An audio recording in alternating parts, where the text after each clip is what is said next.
Bonjour à tous et à toutes, bienvenue sur la chaîne Camélia Vegan. On se retrouve aujourd'hui pour un nouveau podcast qui me tenait également à cœur, mais je pense que je vais dire ça un peu de tous car j'aborde des sujets un peu de développement personnel, un peu personnel également, que j'apprécie tout particulièrement ces derniers jours. Donc là, je voudrais vous parler de mon environnement, de comment j'ai fait pour me créer un environnement qui me rendait heureuse et épanouie. Parce qu'il est important d'être bien avec soi et avec les autres, mais il ne faudrait pas oublier un autre composant dont on sous-estime parfois l'effet sur notre vie, c'est notre environnement, ce qui nous entoure. L'endroit dans lequel on évolue peut avoir un impact énorme sur notre bien-être. Il est donc important de ne pas le négliger. Parce que c'est là qu'on se réfugie, se détend, que l'on recharge ses batteries. C'est aussi important que les personnes autour de qui on s'entoure, l'environnement est là où on prend l'espace nécessaire pour se ressourcer. On peut avoir un rapport conflictuel aux choses, aux possessions, au matériel. Par exemple, des personnes peuvent avoir des achats compulsifs, accumulation, désordre permanent, occasionnant un stress. Et moi, c'est vrai que j'avais la tendance à faire un désordre permanent et c'est le désencombrement qui a permis et qui permet encore, car je suis qu'au début, de solutionner ce petit problème. Notre habitation est souvent le reflet de ce qui se passe dans notre tête, du coup ça m'inquiète quand je vois que tout est en désordre. À l'intérieur encombré et désordonné, esprit encombré et désordonné, résoudre ces petits problèmes de relation avec le matériel ou du moins en prendre conscience peut nous aider à aller mieux.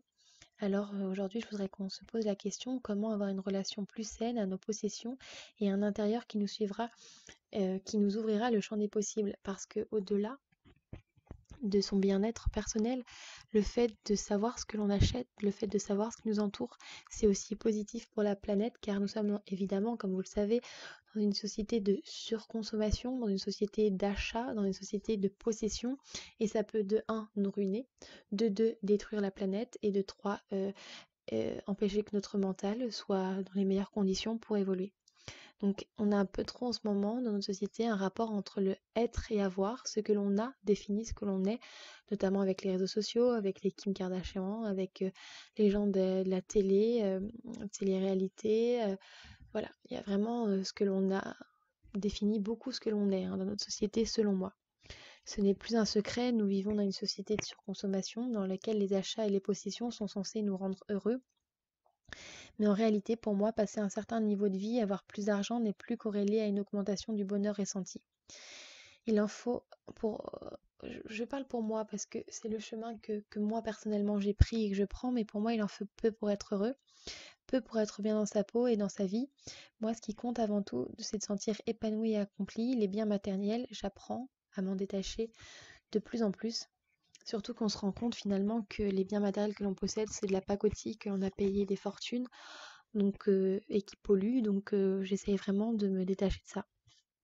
Au lieu d'avoir, j'essaye de passer par des activités, des expériences qui me font me sentir bien, m'enrichissent et me nourrissent plutôt que par l'accumulation de possessions. Dans un premier temps, je vous conseille de faire le point sur ce qui est important pour vous afin de se recentrer sur l'essentiel et d'y accorder plus de temps, d'énergie et éventuellement d'argent. Est-ce qu'il est important pour vous d'acheter un nouveau pantalon à Zara à 45 € pour de la fast fashion qui tue des enfants ou des adultes d'ailleurs? Voilà, est-ce que ça vous rendra vraiment plus heureux en sachant ce qu'il y a derrière? Car pour pouvoir faire les bons choix, il faut se renseigner sur les actes que l'on fait. Forcément, si vous n'êtes pas au courant, vous ne pouvez pas faire les choix qui incombent en pleine conscience.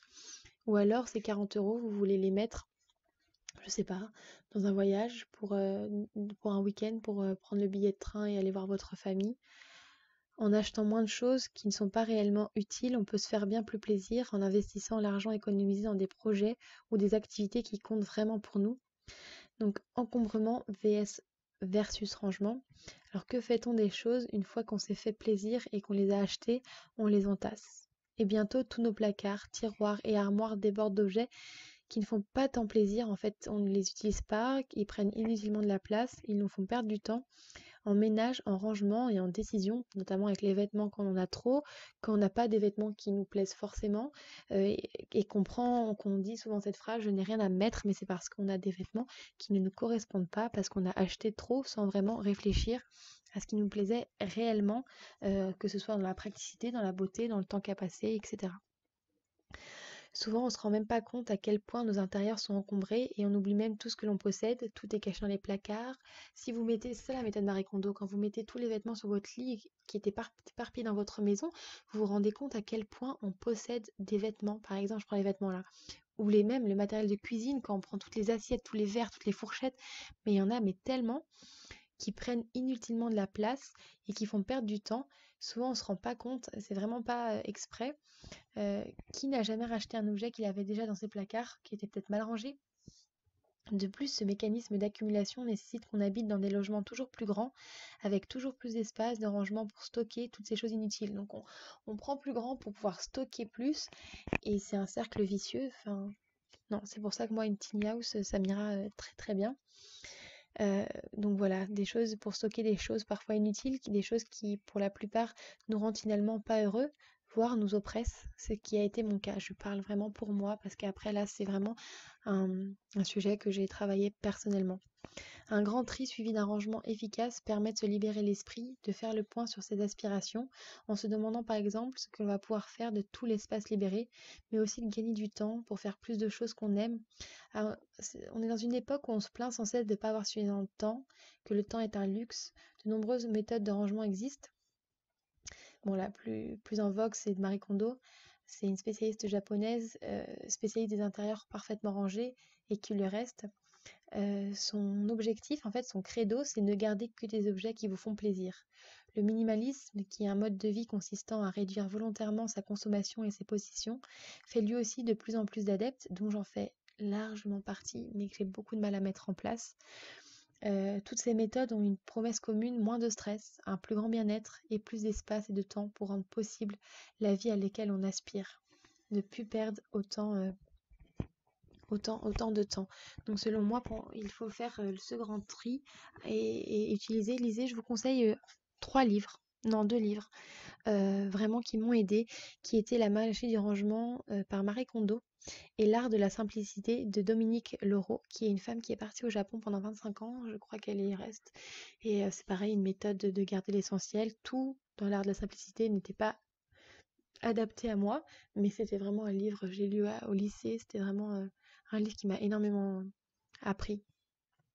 Bon, une fois que vous avez fait votre grand tri, pour aller un peu plus vers le minimalisme, le respect de l'environnement, de l'encombrement, pour libérer votre esprit, il faut avoir des petites astuces pour pas rechuter. Donc, il y en a qui utilisent la loi de un qui rentre, un qui sort. Dès qu'un objet entre chez vous, vous séparez-vous d'un objet similaire ou non qui ne vous sert plus. Cela permet de maintenir un nombre d'objets constant dans votre intérieur. Vous achetez un pantalon, vous donnez un autre pantalon à Emmaüs ou des choses comme ça. Une place pour chaque chose. Là, c'est la deuxième petite chose pour pas retomber. Si chaque chose a sa place, déjà vous perdrez plus de temps à chercher les choses, mais en plus de ça, vous ne pourrez pas mettre éternellement. Vous ne pourrez plus entasser dans des placards, vous ne pourrez plus cacher sous des lits parce que vous saurez exactement ce que vous avez. Il faudra lui trouver une place. Donc s'il n'a pas de place chez vous, s'il n'y a pas une place concrète et intéressante, vous ne l'achèterez pas. Gardez les surfaces planes libres. Le désordre appelle le désordre, alors rangez la moindre chose qui traîne sur une table ou au comptoir. Sinon, sans que vous ne vous rendrez compte, d'autres objets l'auront rejoint à la journée. Débarrassez-vous rapidement ce dont vous ne voulez plus pour éviter le cas du carton dans l'entrée qui traîne depuis des semaines. Après, il y a un travail important à faire, c'est cerner mieux vos besoins et vos envies pour ne plus racheter les choses qui ne vous sont pas finalement utiles et que vous n'aimez pas.